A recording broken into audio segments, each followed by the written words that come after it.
Welcome to Vice and Easy, your podcast for all things Miami Vice, with your host, Marina. Hello, and welcome back to Vice and Easy. We have a very interesting episode to get through today. Russell actually suggested something like akin to like a drinking game, just something to help us, the audience, get through season 4. Again, we just had some really good episodes. Child's Play, God's Work. These were really engaging, well-written episodes. Yeah, so let's get into the ride. Also, I really want to take my time for next week's episode, which is Like a Hurricane, which was one of my favorite episodes when I was in high school. And I think I'm able to upload the recording I have from VHS from Spike TV from 2004. So I'm doing my best to get that out from 19 years ago. And I just want to give you guys a programming note. I know that I have not been releasing episodes every week, especially in season 4. It seems like season 4 has gone by really slowly for me. And I really want to thank you for your patience, especially with the holidays. And I have started a new job and I'm so excited. I love my job so far. And the schedule is completely different from when I was bartending. So it's just been an adjustment period. And obviously I really want to do well in my new job. So please bear with me. I am also getting to travel for work, which is super exciting. Places like, yes, Miami. And then, not as, it's not always going to be Miami all the time. But I'm very excited for this new chapter of my life. And I am super excited to continue with the podcast. It's just going to take a little bit to kind of get my schedule all recalibrated. And so with that, let's go from a high note to a low note, which the low note is this episode. But again, like I said, let's have fun with it. This week on Vice and Easy, we are recapping Season 4, Episode 7, entitled Missing Hours. Per IMDb, Trudy encounters what appears to be a UFO. Or is it a secret government project? We open the episode outside of a very cute 80s mall. Switek is undercover selling ice cream. We see Trudy in all yellow, which actually is her least interesting outfit this entire episode. This episode belongs to Trudy. They're kind of staking out. They're trying to find a porn dealer when Izzy and Noogie are joking around on the stairs, dressed up in costumes, I guess, to distract people, and also, as Noogie shows us, to pickpocket people. Nuevos plantados! Space Deputy! What brought you these improvisations during my sword fight? Why don't I reorient your intergalactic desirability? They do have somewhat intricate, well-fitting costumes. Like, this was definitely thought out. Again, there is not really a rhyme or reason. I guess they're just trying to distract people, and they're trying to get people to slow down so they can try to catch a look at this porn dealer. And he is balding with, I don't want to say a landing strip, but basically that's what it looks like on the top of his head with blue sunglasses. But then there's another guy that's walking, and there's like there's two feds in between. So you have this possible porn dealer who looks like a porn dealer, just this regular guy, and then two feds.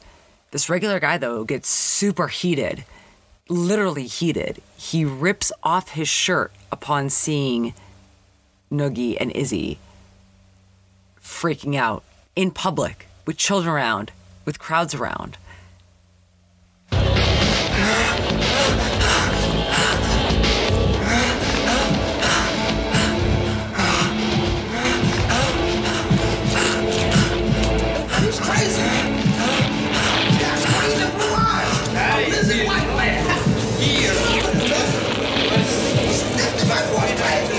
We see him jump through a storefront window. We see Trudy follow, because again, she's up on the second floor already.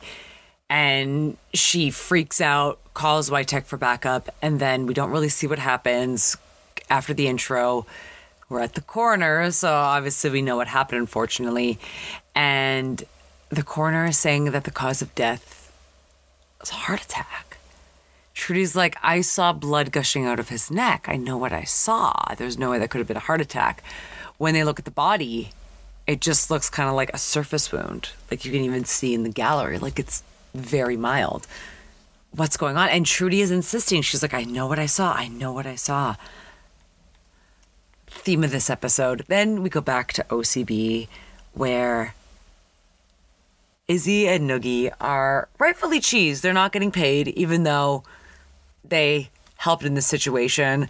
I guess they kind of, unfortunately, escalated things, but that wasn't their fault. Who would have known this guy would have been so triggered by aliens? And then this killed me. $1,000. Wait. See, I told you can't trust white people, man. We should have got the money up front. How you gonna trust? Didn't you see the Bay of Pigs? You had it. $1,000 and to be fair, he's not wrong. You should always get the money up front.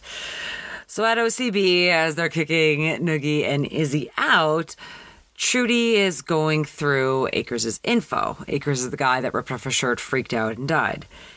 She couldn't find next of kin. No link, just lots of cash and peanut butter in his shopping bag. She does find a picture that he has with a houseboat on it. So she goes by herself in like this an amazing purple dress with a matching purse looking like $1 million. When she goes to the houseboat, she sees empty jars of peanut butter aligned on the floor in a circle and a few radios, look like ham CV radios. Then things get a little bit weird and the graphic department goes a little crazy. Basically, James Brown, in this episode, he is lewd along. They have his body and they just cut out his face, but like with the indent for his hair, and put Trudy's face, but it doesn't fit and it doesn't. It is the cover of this week's episode, so you can see it. Oh my God. I have gotten feedback that I make fun of the technology, that's almost 40 years old. But these graphics are bad even for 40 years ago.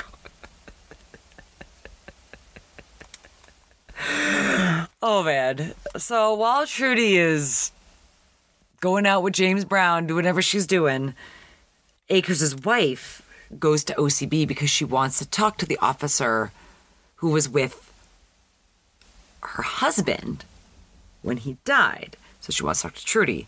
Trudy, however, is MIA, but they haven't heard from her, so they just assume that she's called in sick. Wow, see, I'm learning this whole new world of sick days. But again, she hasn't called in sick, they're just assuming. She gets Dr. Crockett. She said that they've been apart for about 2 years. Then drops quite a big truth bomb in this next clip. When I woke up afterward, 12 hours were missing. I was on the ground near the car. And there was this patch where the hair had been shaved away in a little circle. And in the middle was a scab. Like they'd done something to me. And then she tells Crockett that she heard from Astrolife that her husband had been found when he freaked out and died in that accident yesterday. Interesting. Well, Crockett goes to see the body. However, the body is gone. It turns out that Trudy had signed to take out the body using kind of like a fake, I want to say it was like the Biscayne mortuary, which does not exist. The employee who accidentally gave it away looks very cute. He's muscular with cute little glasses on. Again, maybe not the sharpest tool in the shed right now. How do you give away a body? But apparently Trudy had kind of faked the paperwork to get it, so this does make sense. Now, back at OCB, Gina's kind of freaking out because she's like, Trudy never takes sick days. Gina's, again, a yellow dress that she wore earlier. It's a dress she's worn in season 4, but the shade of yellow just isn't it for her. Like, Gina just wears colors so well, but this shade of yellow just doesn't pop like other colors. Now, Chris Rock is also guest starring in this episode. One of his first acting roles, such a baby. His name is Carson. And after he's kind of like eavesdropping, hearing about Trudy not showing up to work, he's a part of the Star Chaser bulletin board, which I love because this would be a precursor to like chat rooms and message boards. Trudy showed up on it. And as he's talking about what it is in the case and touching on UFOs, Trudy walks in with an extra shake and shimmy in her step, singing I Feel Good by James Brown, or in this case, Luda Long. Everyone is kind of staring at her in bewilderment. Like, she just disappeared. She's in this amazing mood. She asks for a light. And of course, Crockett does not have one since he has quit smoking. So Carson, I believe, is the one that tosses her a lighter. And she burns the picture of the houseboat, throws it in the trash, and tells everybody exactly how she feels. Right? It just seems really weird. And I should also note that when Carson was talking about what he saw Trudy and all this popping up on the Star bulletin board, that Akers, the guy who died, was also rumored to have been one person who was taken in an alien abduction years earlier. And it turns out Carson has a link to this that we'll explore later on. So it's really setting up something weird here. But they try to talk to Trudy and try to figure out what her story is, because what she's saying is super bewildering to them, but it's not unfamiliar to Carson. Here's the clip. No. Now, you're a detective, a trained observer. You have an eye for detail. But I bet you can't tell me the name of the disco, where it was located, how it was decorated, or what you had to drink. I remember it happening. The other parts are like, you know, parts of a dream when they get lost when you wake up. It's this classic memory displacement. Did anybody ever read the Van Doniken study? Maybe I was drugged. Get this guy out of here. Oh, you weren't drugged. But you're not the first this has happened to. I think you just had a close encounter of the third kind. Ooh, see, Castillo does not want to believe. It is funny rewatching old episodes of The X-Files. My boyfriend is kind of annoyed that Scully never believes, even though, like, this is the first season. But, like, that's the whole point of the show. Because otherwise, if there was all this harmony, there'd be no conflict. There'd be no resolution. So you kind of have to have that foil. And I guess Castillo is the Scully of the episode. Sorry, Scully. Scully's much hotter. But let's go check out Afterlife.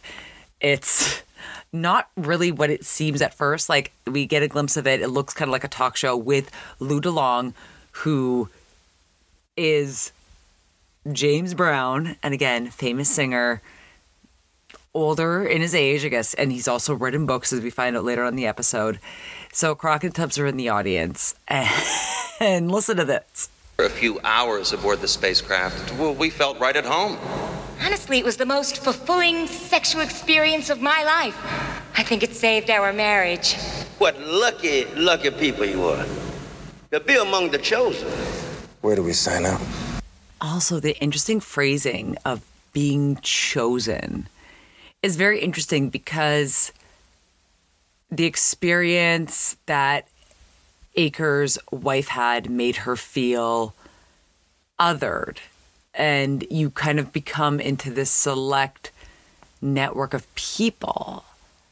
And to have this couple sitting there saying that it saved their marriage, and having Luda Long, which also very funny. I was going to point this out in Vice-T, but it's not really Vice-T. Tom DeLonge of Blink-182, everyone was making fun of him for writing all those alien books. I think he was up to 7. And then after the information was declassified during COVID, he kind of, got looked at in a different light than he previously had. So I thought that was very funny that we have Luda Long and Tom DeLonge, both alien aficionados who have written books. Very interesting. But Chris Rock, again, while this is all going on, remember they're supposed to be undercover, slips through the curtain where James Brown is sitting. And then, not really slyly walks up to Crockett and Tubbs. Sorry I'm late. Does the word undercover mean anything to you? To be fair, because Chris Rock's character, Carson, I believe it is in the file room, so he's not used to the behavior of being undercover. So to be fair, he doesn't know. Then also, this guy in glasses flashes a red laser at Lou DeLong's face, basically to get him to wrap up the interview, which I thought was very interesting. And then Crockett and Tubbs walk over to talk to him. First off, James Brown, I thought, was somewhat taller. He does not seem tall at all.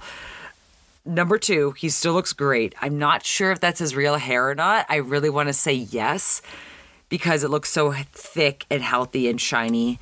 And he was born in the 30s, so he would have been around 50 in this episode.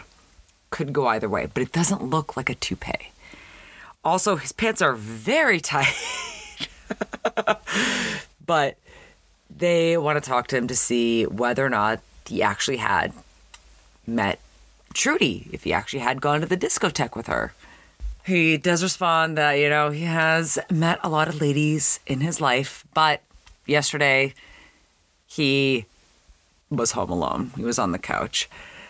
So, again, they're still trying to get more information. They're really curious about what's going on. And furthermore, they want to know why he's running this scam. And this is where Tubbs pulls out his badge.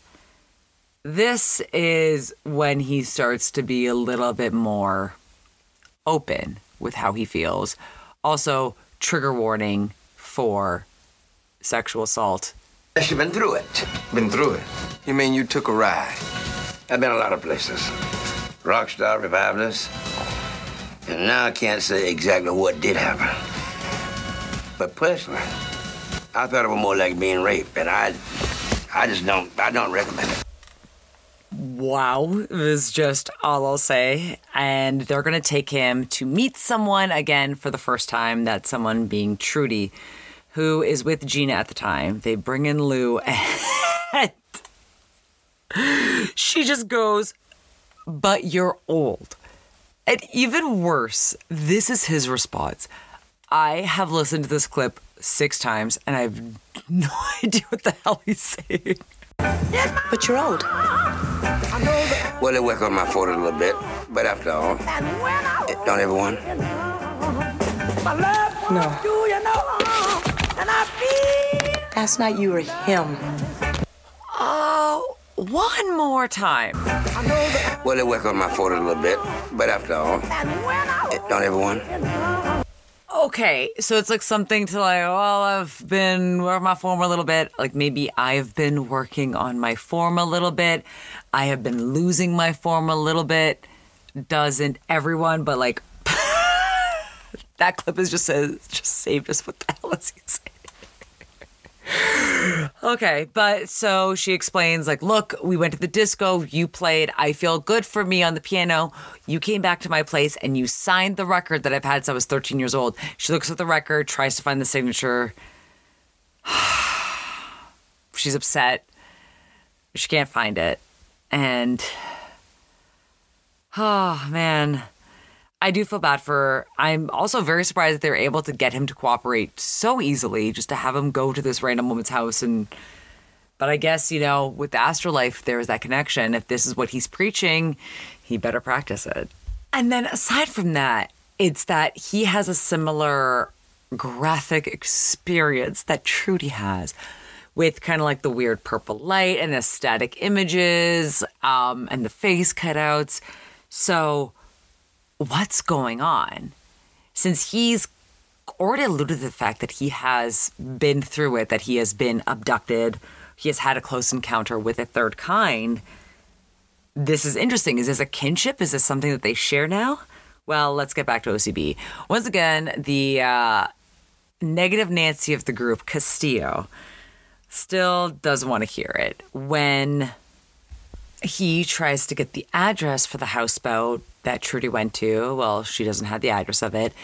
Then how about the dispatcher? Oh, the dispatcher doesn't have a record of it. Oh, how about the officers that were sent to the address to find the body? Oh, no, they were having donuts with Mamie Van Doren at the time. Like, I can understand why Castillo is getting so frustrated because it just seems like buffoonery is going on. Until Carson pops in with a very good point. Let's try Rona Akers. Maybe she knows about her husband's houseboat. Yeah, His vision's very narrow, but also clear. Good job, Carson. That's a very good idea. So Crockett and Tubbs are able to track her down to this very cute, well, I'll say the sign is very cute at the Tropics Motel. So when Crockett and Tubbs pull up, they're right by a payphone. The sign says vacancy. After they really pull up, the sign switches to no vacancy and then no lights up. Interesting. Crockett kind of says something off the cuff like, oh, they know I'm here. They're going to go talk to Akers' wife when they see her getting dragged out of the room by two goons. Hired goons? The goons drag her out to their car. Crockett tries to start the Testarossa. It's not working. The car isn't starting. Then when they get out of the car, a blue light, like I mean a blindingly blue light, flashes down on them from above, stopping them in their tracks. They can't see anything. And you can see in the picture that it's super bright, like it's blinding. What's going on? So all that happens. Tubbs is at the payphone reporting what happened when, of course, not only does the Testarossa turn on again, the vacancy flips back to just vacancy. The no that was lit up a couple minutes ago just went out again. Where could she have gone? They go to the room. There's no sign of forced entry. They have no idea what's going on. Again, now Crockett is a little bit more hesitant to believe than Tubbs. But, yeah, where is this all leading to? Is a moon lizard. Rona's gone and he knew we wanted her. How much do we know about Carson, huh? Okay, but before I check him for a zipper up the back, I'm gonna pull his jacket. I'm owed a couple of favors in personnel. And Rona? Put down an APB on the car. What else can we do? Find out where that thing went down? It's tied in, Sonny. It didn't just fly over when it did by chance. I am not gonna go look for little green men with you. Suppose we find some. Well, then you can introduce me. But stick to the facts. Were the ones we saw green? Nay, nay, I say. Oh, it seems like Crockett is actually getting a little bit less skeptical as time goes on.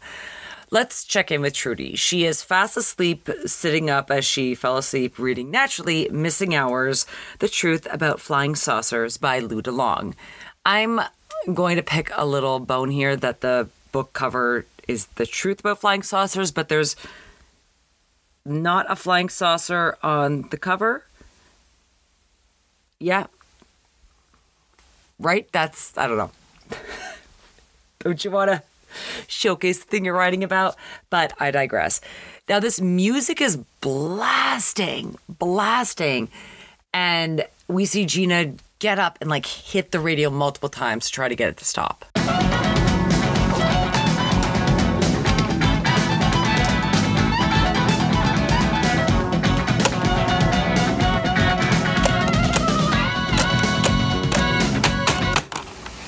That song, by the way, is Paint the Road by Adrian Belew. And so as she's already like kind of feeling like extra on edge, this song that she couldn't turn off, like I get it. I would also be freaked out if I had to like basically smash my radio to turn it off. I would have thought that there was something else at play or was coming from somewhere else. I think she was thinking that it was coming from outside. And she sees someone walking outside and she gets really nervous, grabs her gun, is about to open the door before, thankfully, Gina intervenes and pushes her out of the way and pushes the gun up because it's the paperboy. So you can see that Trudy is just not doing well. She is kind of having the lines of reality and what isn't reality blurred. And to be fair, that puts a big toll on people. And so after she had turned off the radio, she also puts an English muffin in. So as she and Gina are sitting down talking, the English muffin flies up out of the toaster. So like, I I would also be scared. It's more Gina that's taken it back. It's just like all these little things kind of just adding up and just creating more anxiety. I don't blame her. And so Gina proposes that she maybe get some help. And with that, they do go to hypnotherapy together. Again, Trudy looking like $1 million in this green dress with matching green bangles. Gina also looking really great in this gray belted suit dress that like really suits her figure, her hair, everything this episode. So as Trudy is going through the hypnosis, she's getting all the flashbacks, all the graphics I'll continue to make fun of, that it's similar to the cuckoo clock, like the, I don't want to say the border of the cuckoo clock, but basically like the outside carving of the cuckoo clock without the actual face of the cuckoo clock. Say that 5 times fast. And so they superimposed Trudy's smiling face as she's walking into the houseboat. And then she's less happy, and then it changes to fire in the background, and then she gets startled. She wakes up and, again, like just still trying to make sense of it all and basically talk to him and see what's going on. Do drugs, LSD, ecstasy like that? No, I don't use that stuff. Never have. Why? Well, there were traces of oxygenated salts in your blood sample from yesterday. It's nothing to worry about. The same thing tends to trigger a reaction in standard drug tests. So will a bad head cold. Otherwise, you're in perfect health. Gina then asks her after, like, did you see the houseboat? And Trudy claims that she knows exactly where the houseboat is, and they're going to go visit her. Then Tubbs is on the phone with Switek trying to triangulate where this light could come from. He has a map and he has a ruler and he's trying to really figure out the exact space. There is a construction worker where he's at, and he's going to try to butter him up and see if he can get any information out of him. There's been some crazy rumors flying about the night shift out here seeing something. I keep my eyes on the road. I'm off the clock, okay? Well, no problem. I just wanted to tuck a little extra in somebody's envelope for helping me straighten out things. They said some more old fuel drums went up again down at Pit 18. Nothing to worry about as long as OSHA doesn't find out. No crew this week. Name's Reynolds. What are you listening to? Beethoven. You ought to try Brahms. So I kept that last part in, like after Beethoven. I thought it was You Gotta Try Brown, referring to James Brown. I was like, oh, that's so meta. But I think he said something else that I don't know if my listening is going bad. I just don't understand these references. He might be talking about another classical musician. Or brass. That's what I was trying to figure it out. But who knows? I will let that die. So I should also mention that it wasn't just that Tubbs trying to triangulate the spot. It's that there were other reported sightings of the UFO around the same time that Crockett and Tubbs... Sorry, not a UFO. There were other reports of a strange light at the same time that Crockett and Tubbs saw theirs. So this is getting quite interesting. Gina and Trudy go to the houseboat in heels. Not only has someone been in to clean it up, as Trudy can see from the inside, when Gina gets to the deck, she calls her out because there's a dead woman in a bathing suit face down with a shaved patch on the back of her head. When Trudy is bending down to look at the body, it's Aker's wife. And then Gina notices that Trudy has the same spot. Freaks out. What's happening to you?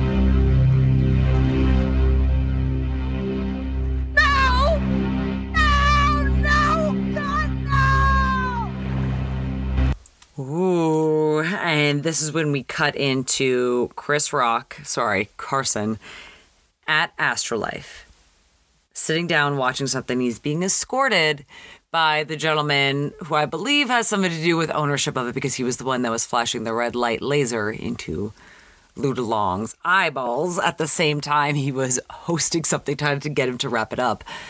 So I really enjoyed the smoke effect, and I took a picture of this, and it's on the gallery. I really wanted to have it be the YouTube cover art, but there wasn't anything else going on. There were just two old people in the back. But just with the laser and the smoke, beautiful effect, I gotta say.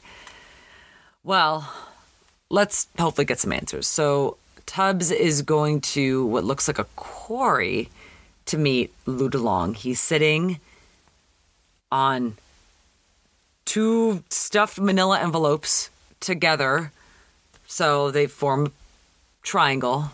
So I guess the base is strong enough to support the weight. Kind of weird. And again, there's a dark ring around where Lou DeLong is sitting, and he does look very snazzy with his sunglasses on, I must say. Tubbs goes to meet him while he's sitting in the circle, confronts him at gunpoint. It's like, I think it looks pretty chill here. I don't think you need to pull a gun on him. Then a car pulls up above them, on a hill above them, and they're definitely watching to see what Tubbs is going to do. Lou tries to give him a breakdown of what's going on. I will try to kind of fill you in because, again, this is very hard to understand. All right. Let's talk about what might be happening right here. What's burned? Doesn't smell like diesel oil. It's not. It's a Jacob's ring. For the earthling present here, please. Jacob's ring is a term used since the landing in 54 on Jacob's Ranch in New Mexico. Generic. Ship landing here. If we had a counter, we could measure the alpha scatter radioactivity. Very little. Don't worry. I've been near a few. No harm. Yeah? So what are you doing here? Did they drop you off on their way to Andromeda? I wish. I'm here to meet our sponsors. And using Jacob's Farm instead of Roswell, putting in the 50s instead of the 40s, I thought was very interesting. So I was recently in Roswell, New Mexico, and I was quite underwhelmed. I understand that it's just, like it is like a little tourist town, but I really wanted more alien, not just statues, but information, and you can't go see this site. Like, the museum is actually like pretty cool. I did do that. I learned a lot about like the U.S. government at the time, and I believe it was the something 12, the fabulous 12, like the different scientists and what could have made Roswell appealing to aliens. Could have really have been a weather balloon. Was it because of the White Sands missile testings that were sending flashes of light up into the ether, and that's where the aliens came in? And that everybody that had been a witness to Roswell is already passed on. Because I did hear that firsthand from someone who spoke at the museum. I told you, I was like, while I'm here, I may as well. I was just a little bit underwhelmed. I could have gone a little bit more, but I understand that they're trying to advertise and bring attention to Roswell, not overall. And they didn't really mention as much of what had just recently been declassified as I thought, because I kind of missed out on that. A lot of my friends were really into it, but I kind of, I don't know, there was something else going on at the time where, something big in celebrity gossip where I just wasn't paying attention.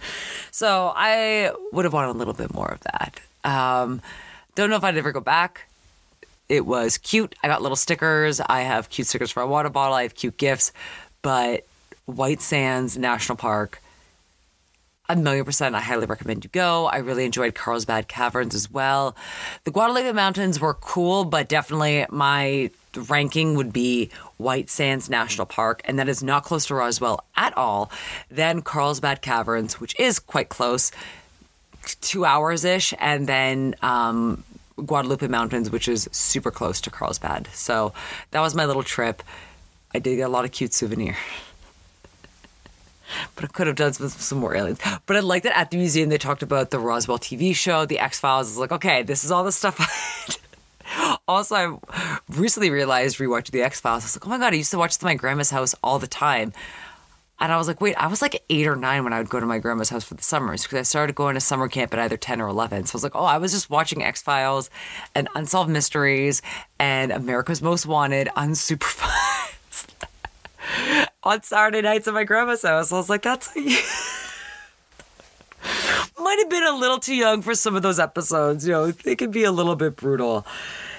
Sorry, let's actually talk about the plot points that we just covered. So he's about to meet his sponsors. Remember, we did see the car up at the top. So this is when Tubbs meets the sponsors. Wink, wink, is when they decide to play chicken. Tubbs wins. They roll down the cliff. However, they survive. They get out of the car. And Tubbs cleverly says, "Take me to your leader." Sadly, after we cut the scene, we do not get to see a giant floating head or a green alien like I wanted. It is the two feds, Ludalong and Tubbs, finally talking, maybe trying to get somewhere. I feel for Tubbs in this scene because it really seems like the feds are intent on not opening that door. I'm sure an elite organized crime unit like yours has run into situations like this before. No way, Wilcox. Right hand not knowing what the left hand is doing will not work here. If you've got a track on the inside, you better put me on it. Otherwise, you're obstructing. That's our job. What? We have explicit orders to maintain the utmost security on this project. I'm sure you understand, given the present global interest in disarmament, that to have our most advanced systems become mere bargaining chips is impossible. It's a government-wide concern. There's got to be better places to test than Dade County. You're kidding. All the drugs you've got dropping in here, we're just another blip on the screen. We have used other sites. Elko, Nevada? So what does this man have to do with your operation, huh? What is your interest in a bunch of fringe lunatics? Mr. DeLong's organization has proved an invaluable source of security feedback. Who saw what, when. We get a better idea how to debunk the rumors. Time out, man. Classified flight tests do not explain the fact that people are missing. Memories are evaporating, and bodies are disappearing. All par for the course. Whenever people hear the letters UFO, fantasy and speculation follow. Nothing that you've told us can't be explained as accidents, coincidence, mere human frailty. Oh, yes, it can. See, this is all actually really interesting information. And I think I'll tell you more about the writer later on. I think if they had just really leaned in and made it a darker paranormal theme, kind of in line with Buffy and X-Files and Supernatural, where paranormal activity was happening and it would be related to a human emotion and an imbalance and something that was represented within us that's human, but that also is paranormal. And like the X-Files did it so well. Like I think they could have really knocked it out of the park and been kind of a forerunner in this. Because, you know, X-Files would premiere in what, 1990? It says 1993, but then we keep watching the season. This is 1996. I think I want to say it was like early 90s. I like to point out whenever it's filmed in Vancouver, not that I'm super familiar with Vancouver, but I can see like a Royal Bank of Canada logo in the background. I'm like, oh yeah, you want to see why they shot it from this angle? So it's kind of obscure. Oh my God. Speaking of Reacher, which I was also catching up on, they'll just blur out the background. You'll see that a lot. Like if two characters are talking, you'll see the background kind of blurred. And then when they're using Toronto to be the background of another city like Boston, I'll see the storefront for My Roti Palace. I'm like, yeah. Like they just selectively blur things. It's very funny. And I think it's just to do that so they can try to get away that this is they're filming in New York when it's clearly not New York. However, I digress. Let's get back to the episode. We're almost done. So at the precinct, Crockett and Tubbs are talking about Carson. And remember, Crockett was going to pull up his jacket, see if he had the zipper on his back for real. Ha, ha, ha, ha, ha. So it turns out he is not an alien, but he did a no-credit semester at the Nevada Junior College in the same town where Akers and other people had been supposedly abducted. Interesting. Then Spytek tells them that Trudy isn't in the office and that Carson is at Dade and that Crockett and Tubbs run to the houseboat after seeing the star bulletin board that Trudy and Carson were looking at earlier that has coordinates on it. It's going nuts and it's printing. Someone wants to get this message out there. They race over. Again, it looks to be like 3 in the afternoon. Like it looks kind of cloudy. Trudy's on the ground next to the outline of the body of Akers' wife that was found a couple days ago by Gina. You were there, Trudy.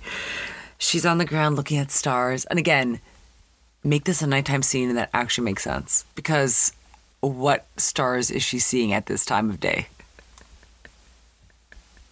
Unless, again, maybe she's seeing with her third eye and she's seeing through the clouds and she's seeing through the sunlight. Chris Rock is hiding. I keep saying Carson, a.k.a. Chris Rock, is hiding in the houseboat. And we have our guy, I'm just going to say Glasses, is slinking onto the boat. Now, when Crockett presses him for information, why he's on the boat, what kind of claim he has to it, Glasses is prepared. The court to Astrolife. Why you? It's our property. Lonnie Akers gave it to us as a gift on the day he had his misfortune.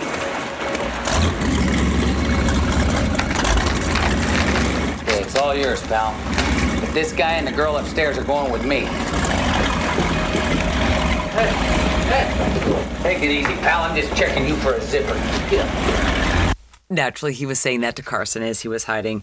Yeah, okay, so this guy has a freak out and bequeaths Astrolife his home. The same day he dies. A little bit sketchy, but however, Crockett looks over the papers. Everything's in order. He gets Trudy and he gets Carson off the boat. Then the boat dies. Similar to the Testarossa early on in the episode. So Glasses is trying to get the boat on. Now, as Crockett, Trudy, and Carson are watching from afar, the houseboat blows up. And not just small, huge. Blows all the way up. Then we see Trudy wake up, sweating, frantic. Oh, it was all a dream. Trudy then walks into OCB, seems pretty empty, maybe she's there early in the morning, in this beautiful blue wrap caftan that she's wearing.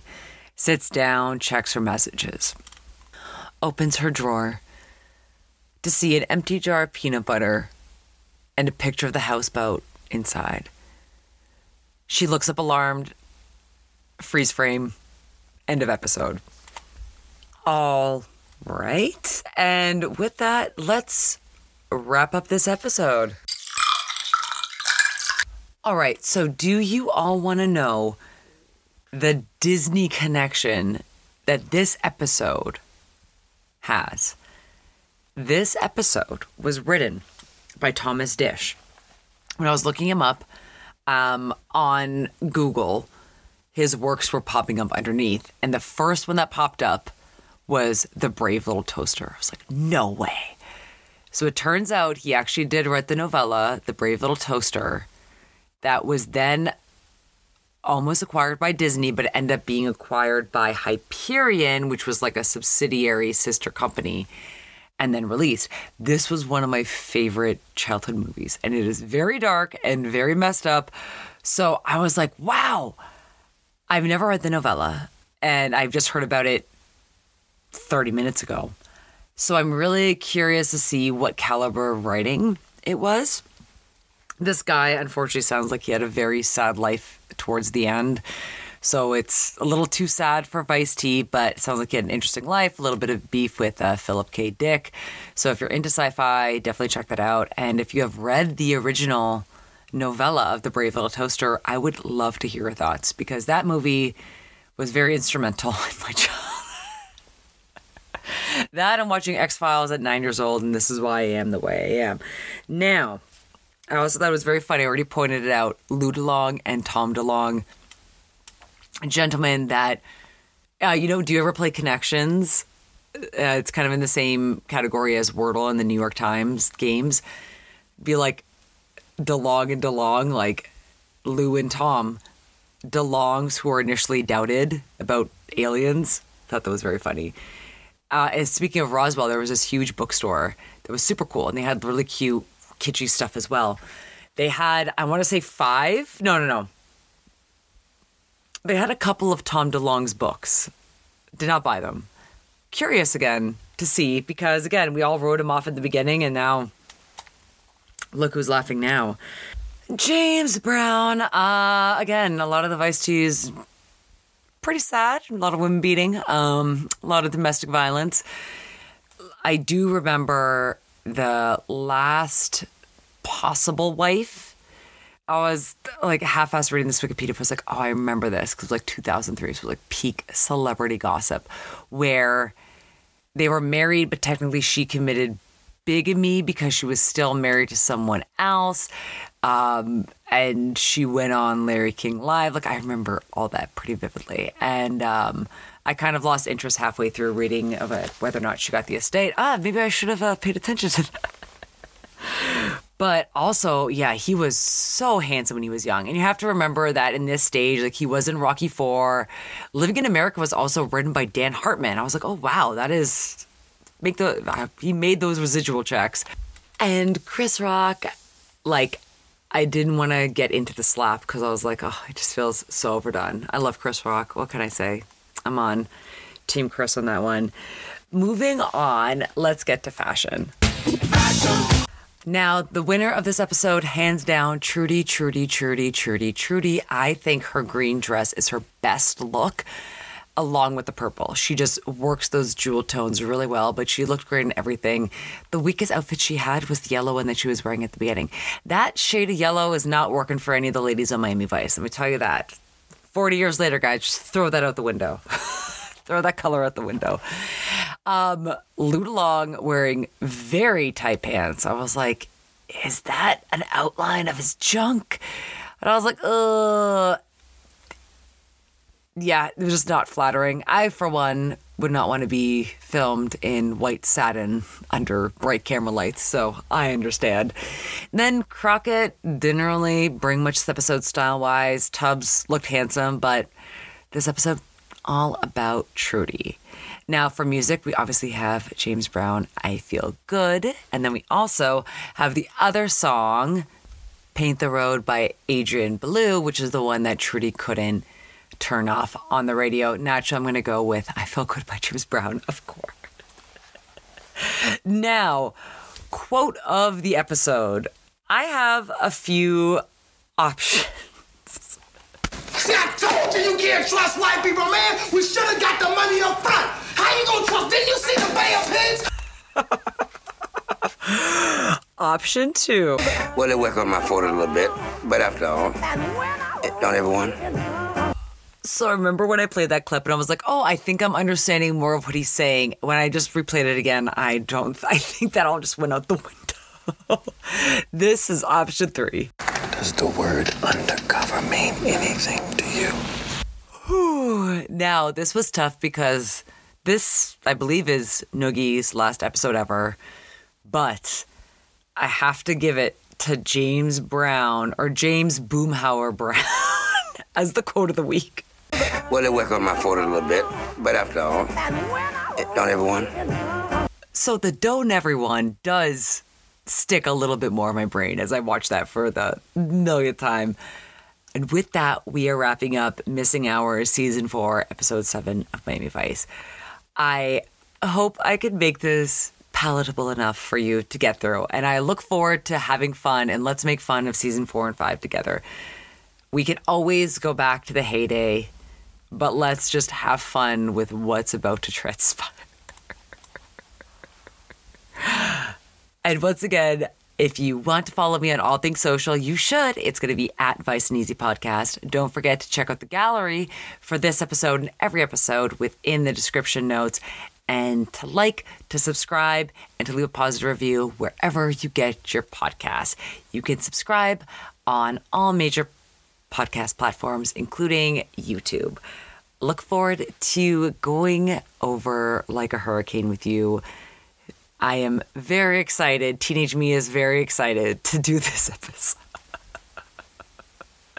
And thank you in advance for bearing with me for any delays, setbacks. I hope to have a regular set schedule back soon enough. But for now, I am enjoying this new journey that I am on. So thank you for your support. And as always, Hey man, Miami Vice is #1 new show.